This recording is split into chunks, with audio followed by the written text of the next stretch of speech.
Hi dear friends, welcome back to silent learning. മക്കളെ, പരീക്ഷയ്ക്ക് സ്ഥിരമായിട്ട് വരുന്ന കുറച്ച് ചോദ്യങ്ങളായിട്ടാണ് മിസ് ഇത് വന്നിട്ടുള്ളത്. അപ്പോൾ നമുക്ക് നമ്മുടെ സോഷ്യൽസ് എക്സാം എന്ത് ചെയ്യണം, അടിപൊളി സെറ്റാക്കി പവർ ആക്കണം. അപ്പോൾ നമുക്ക് തുടങ്ങാം. ഏതൊക്കെ ചോദ്യങ്ങളാണ്, എന്തൊക്കെയാണെന്നൊക്കെ നമുക്ക് ഡിസ്കസ് ചെയ്യാം അല്ലേ. യെസ്, ഇവിടെ മക്കളെ നോക്കിക്കേ. ആദ്യത്തെ ചോദ്യം തന്നെ എന്താ, ഒരു രാഷ്ട്രത്തിൻ്റെ അടിസ്ഥാന ആശയങ്ങളും തത്വങ്ങളും നിയമങ്ങളും അടങ്ങുന്ന ആധികാരിക പ്രമാണമാണ് എന്ത്, നമ്മുടെ ഭരണഘടന എന്ന് പറയുന്നത് അല്ലേ.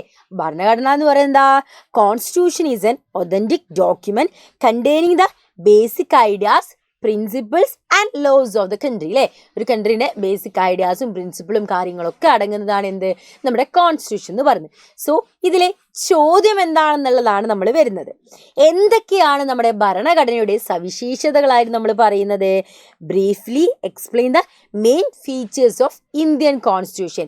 ഇന്ത്യൻ കോൺസ്റ്റിറ്റ്യൂഷൻ്റെ പ്രധാനപ്പെട്ട ഫീച്ചേഴ്സ് പറയാൻ പറയുന്നുണ്ട്. അടുത്ത ചോദ്യം എന്താണെടാ, എന്നാണ് ഭരണഘടനാ ദിനമായി നമ്മൾ ആചരിക്കുന്നത്? അപ്പോൾ നമുക്ക് ആദ്യം ചെറിയ ചോദ്യത്തിൽ തുടങ്ങാം. അപ്പോൾ ഓപ്ഷൻ ബി നമുക്ക് നോക്കാം. എന്താണ്, നമ്മുടെ 1949 നവംബർ 26 നമ്മൾ ഭരണഘടനമായി നമ്മൾ ആചരിക്കുന്നത്.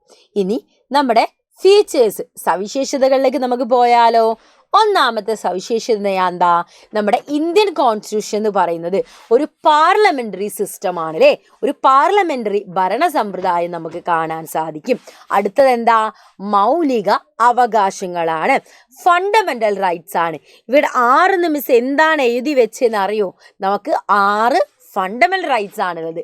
ഏതൊക്കെയാണ്? റൈറ്റ് ടു ഫ്രീഡം, സ്വാതന്ത്ര്യത്തിനുള്ള അവകാശം, റൈറ്റ് ടു റിലീജിയൻ, മത സ്വാതന്ത്ര്യമാണ്, റൈറ്റ് ടു ഇക്വാലിറ്റി, സമത്വത്തിനുള്ള അവകാശം, റൈറ്റ് എഗെയിൻസ്റ്റ് എക്സ്പ്ലോയിറ്റേഷൻ, ചൂഷണത്തിനെതിരായുള്ള അവകാശം, constitution remedies, right to constitution remedies, ഭരണഘടനാ പ്രതിവിധികൾക്കുള്ള അവകാശം. അടുത്തത് എന്താ, കൾച്ചറൽ ആൻഡ് എഡ്യൂക്കേഷണൽ റൈറ്റ്സ്. അതെന്താണ്, സാംസ്കാരികവും വിദ്യാഭ്യാസപരവുമായ അവകാശങ്ങൾ. അങ്ങനെ 6 അവകാശങ്ങളാണുള്ളത്. ഇന്ത്യൻ കോൺസ്റ്റിറ്റ്യൂഷൻ്റെ ഭാഗം 3 നമുക്ക് എന്ത് കാണാൻ പറ്റുന്നത്? പാർട്ട് 3 മക്കളെ നമ്മൾ എന്ത് കാണുന്നത്? നമ്മുടെ ഫണ്ടമെൻ്റൽ റൈറ്റ്സ് നമ്മൾ കാണുന്നത്. അടുത്ത നമ്മൾ എന്താണ്, മൗലിക കർത്തവ്യങ്ങളാണ്. നമ്മൾ പാലിക്കേണ്ട മൗലിക കർത്തവ്യങ്ങൾ, അത് ഫണ്ടമെൻ്റൽ ഡ്യൂട്ടീസ് ആണ് അല്ലേ. അത് കഴിഞ്ഞിട്ടോ നിർദ്ദേശക തത്വങ്ങൾ, അതിനെ നമ്മൾ എന്ത് വിളിക്കും? DPSP, അതായത് directive principle of state policy എന്നാണ്. DYSP അല്ല, directive principle of state policy എന്നാണ്. അങ്ങനെ പോകുന്നു നമ്മുടെ എന്ത് ഫീച്ചേഴ്സ്. ഇനിയും ഫീച്ചേഴ്സ് ഉണ്ട് അല്ലേ. നിയമവാഴ്ച, എന്താ നമ്മൾ ഇംഗ്ലീഷിൽ പറയാ, ദ റൂൾ ഓഫ് ലോ. അടുത്തതോ സംയുക്ത വ്യവസ്ഥ, ഫെഡറൽ സിസ്റ്റം നമുക്ക് കാണാൻ സാധിക്കും. അതേപോലെ തന്നെ അടുത്ത സവിശേഷത എന്താ, എഴുതപ്പെട്ട ഭരണഘടന. ഫസ്റ്റ് എന്താണ്, നമ്മുടെ റിട്ടേൺ കോൺസ്റ്റിറ്റ്യൂഷൻ ആണ് ഫസ്റ്റ് മിസ് പറയാൻ കാരണം എന്താ വെച്ചാൽ വേൾഡിലെ ഫസ്റ്റുള്ള ലാർജസ്റ്റ് കോൺസ്റ്റിറ്റ്യൂഷൻ ആണ്. ലോകത്തിലെ തന്നെ ഏറ്റവും വലിയ ലാർജസ്റ്റ് ആയിട്ടുള്ള കോൺസ്റ്റിറ്റ്യൂഷനാണ് എന്തെന്ന് പറയുന്നത്, നമ്മുടെ ഇന്ത്യൻ കോൺസ്റ്റിറ്റ്യൂഷൻ. ലോകത്ത് തന്നെ ലാർജസ്റ്റ് ആയിട്ടുള്ള കോൺസ്റ്റിറ്റ്യൂഷനാണ് നമ്മുടെ ഇന്ത്യൻ കോൺസ്റ്റിറ്റ്യൂഷൻ എന്ന് പറയുന്നത്. Largest constitution of the world അല്ലേ. വേൾഡാണ് ലോകത്തിലെ തന്നെ ഏറ്റവും വലിയ ഭരണഘടനയാണ്. അടുത്തതെന്താ, സ്വതന്ത്ര നീതിന്യായ വ്യവസ്ഥ, ഇൻഡിപെൻഡൻറ്റ് ജുഡീഷ്യൽ സിസ്റ്റം. ഇത്രയുമാണ് നമ്മുടെ സവിശേഷതകൾ നമ്മൾ പറയുന്നത്. അടുത്ത ക്വസ്റ്റ്യനിലേക്ക് നമുക്ക് പോകാം മക്കളെ. സാമൂഹികരണം ഒരു ജീവിതകാലം മുഴുവൻ നീണ്ടു നിൽക്കുന്ന പ്രത്യേകതയാണ് അല്ലേ. സാമൂഹികരണം എന്ന് പറയുന്നത് എന്താ, socialisation is a life long process. അങ്ങനെയാണെങ്കിൽ list out agencies of socialisation. എന്താ നമ്മളോട് ചോദിക്കുന്നത്? സാമൂഹികരണത്തിൻ്റെ സഹായികൾ ഏതൊക്കെയാണ് എന്ന് ചോദിക്കുന്നു. നമുക്ക് പറയാം ഏതൊക്കെയാണ്. കുടുംബം, കൂട്ടുകാർ, വിദ്യാലയം, മാധ്യമങ്ങൾ. എന്തൊക്കെയാണ് നമുക്ക് പറയാ, ഇംഗ്ലീഷിൽ നമുക്ക് പറഞ്ഞു നോക്കാം അല്ലേ. എന്തൊക്കെയാണ് നമുക്കുള്ളത്? Family, peer group, school, mass media. അപ്പോൾ ഫസ്റ്റ് ക്വസ്റ്റ്യൻ നമ്മൾ ക്ലിയർ ചെയ്ത് കഴിഞ്ഞു. സെക്കൻഡ് ക്വസ്റ്റ്യനിലേക്ക് നമുക്ക് പോയാലോ. രണ്ടാമത്തെ ക്വസ്റ്റ്യൻ എന്താ മക്കളെ ചോദിക്കുന്നത്? ഫസ്റ്റ് ക്വസ്റ്റ്യൻ നമ്മൾ ക്ലിയർ ചെയ്ത് കഴിഞ്ഞു. സെക്കൻഡ് ക്വസ്റ്റ്യൻ, കുടുംബം സാമൂഹികരണത്തിന് സഹായിക്കുന്നത് എങ്ങനെയാണ് എന്നാണ് അല്ലേ നമ്മളോട് ചോദിക്കുന്നത്. How family help socialisation. എങ്ങനെയാണ് ഫാമിലി സോഷ്യലൈസേഷന് ഹെൽപ്പ് ചെയ്യുന്നത് നമുക്ക് നോക്കാം. എങ്ങനെയാണടാ, നോക്കിക്കേ. ഒരു കുടുംബത്തിൽ നിന്നാണ് നമ്മൾ എന്ത് പഠിക്കുന്നത്? അച്ചടക്കം പഠിക്കുന്നത് അല്ലേ. നമ്മൾ ഡിസിപ്ലിൻ പഠിക്കുന്നു, പങ്ക്ച്വാലിറ്റി കൃത്യനിഷ്ഠ പഠിക്കുന്നു, നമ്മളെ എൽഡേഴ്സിനോട് റെസ്പെക്റ്റ് ചെയ്യാൻ, മുതിർന്നവരോട് ബഹുമാനിക്കാൻ പഠിക്കുന്നു, സ്നേഹം. ഇതെല്ലാം നമ്മൾ ശീലിക്കുന്ന എവിടെ വെച്ചിട്ടാണ്? കുടുംബത്തിൽ വെച്ചാണ് അല്ലേ. അപ്പോൾ മക്കളെ, കുടുംബത്തിൽ നിന്നാണ് നമ്മൾ എന്തൊക്കെ കാര്യങ്ങൾ പഠിക്കുന്നത്?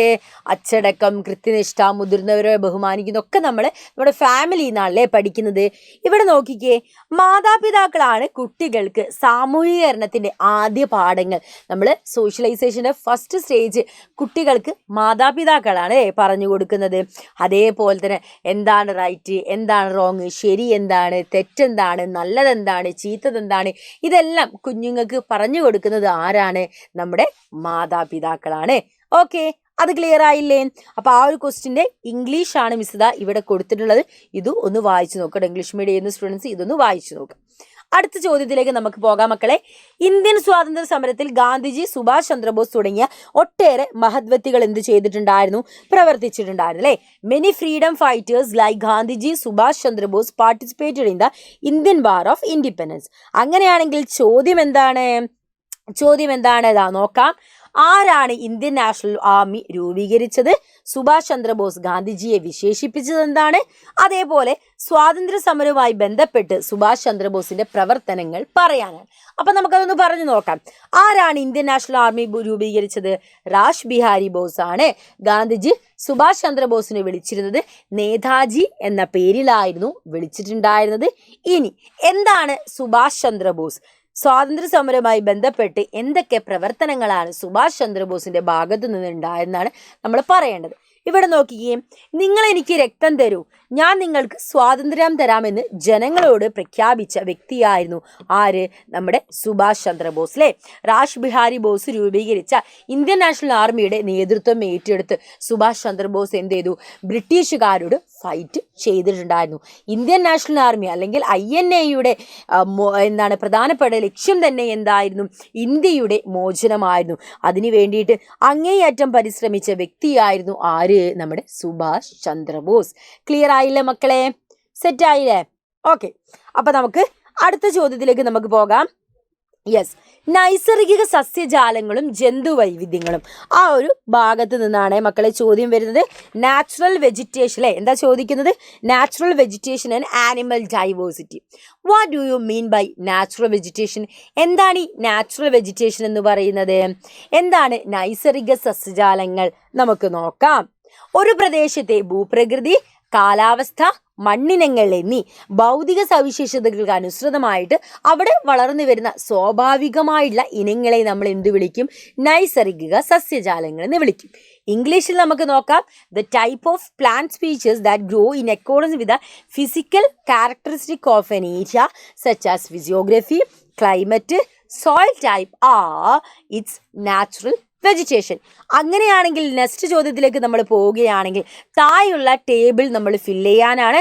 നാച്ചുറൽ വെജിറ്റേഷൻ്റെ നേരെ അവിടെ ഉണ്ടാവുന്ന ആനിമൽ ഡൈവേഴ്സിറ്റിയെ കുറിച്ച് പറയാനാണ്. നൈസർഗിക സസ്യജാലങ്ങളുടെ നേരെ അവിടെയുള്ള ജന്തുജാലങ്ങൾ നമുക്കൊന്ന് പറഞ്ഞു നോക്കാം. എന്തൊക്കെയാണ്? മുൾച്ചെടികളും കുറ്റിക്കാടുകളും. എന്താണ്? മുൾച്ചെടികളും കുറ്റിക്കാടുകളും. അവിടെ നമുക്ക് ഒട്ടകം, കഴുകൻ, പരുന്ത്, പലതരം ഉരകങ്ങളെ കാണാൻ പറ്റും. പർവ്വതങ്ങളിലോ കസ്തൂരിമാൻ, വരയാട്, ഹിമപുലി എന്നിവരെയാണ് നമ്മൾ കാണുക. ഇവിടെ നോക്കിക്കേ, ട്രോപ്പിക്കൽ ത്രോൺ ഷ്രബ്സിൽ എന്തൊക്കെയാ? ക്യാമൽ, വേഞ്ചോ, ഈഗിൾ ആൻഡ് സെവറൽ റെപ്റ്റൈൽസ് നമുക്ക് കാണാം.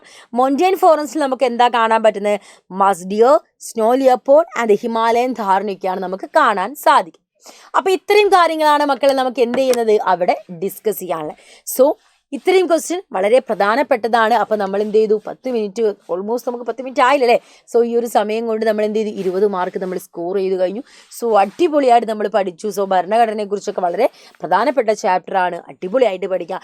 സോഷ്യൽ എക്സാം എന്ത് ചെയ്യുക? സെറ്റാക്കുക. നിങ്ങളെല്ലാവരും പഠിച്ചിരിക്കുകയെന്ന് മിസ്സിന് അറിയാം. അപ്പോൾ നമ്മൾ എന്ത് ചെയ്യുക? അതൊന്നുകൂടെ സെറ്റാക്കുകയാണ്.